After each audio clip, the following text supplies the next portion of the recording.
Hi friends, தர்பூசணியில் juice எப்படி போடுறது நம்ம வீடியோவில் பார்க்கலாம்.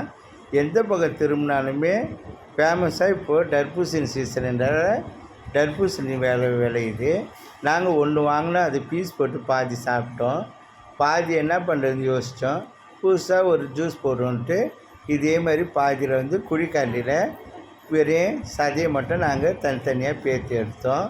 நீங்களும் இதேமாதிரி செய்து பாருங்கள் ஃப்ரெண்ட்ஸ். ரொம்ப டேஸ்ட்டாகவும் இருக்கும். டேஸ்ட்டு வேறு லெவலில் இருக்கும். துண்டு துண்டாக கட் பண்ணதை ஒரு பவுலில் மாற்றிக்கலாம், இல்லை ஒரு பாத்திரத்தில் நான் மாற்றிக்கிட்டேன். அது விதை தனியாக சதை தனியாக எடுக்கணும்.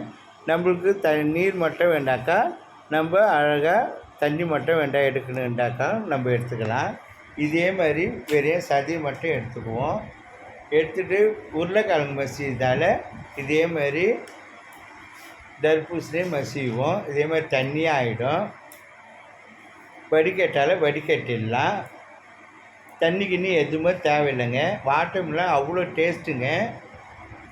சுத்தமாக வடிகட்டிடலாம். கொட்டை தனியாக சதை தனியாக போயிடும்.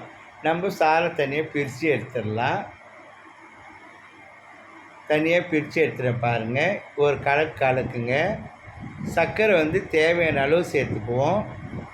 நான் கொஞ்சமாக சர்க்கரை சேர்த்துருக்கேன். சுகர்காரவங்க சர்க்கரை இல்லாமல் வெறும் ஜூஸ் மட்டும் குடிக்கலாம். சர்க்கரையை நல்லா கலக்கி எடுத்துக்குவோம். நல்லா கலக்கிறோம் பாருங்கள். சர்க்கரை காய்ஞ்சால் ரொம்ப டேஸ்ட்டாக இருக்குங்க.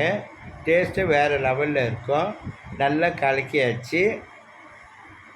தர்பூசணி வெயிலுக்கு நல்லா சில்லுன்னு குடிக்கலாங்க. பொடியாக கொஞ்சோண்டு கட் பண்ணி வச்சுருந்தேன் தர்பூசணியை.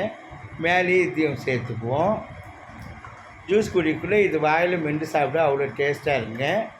ஒரு கண்ணாடி டம்ளரில் ஜூஸை ஊற்றிக்குவோம்.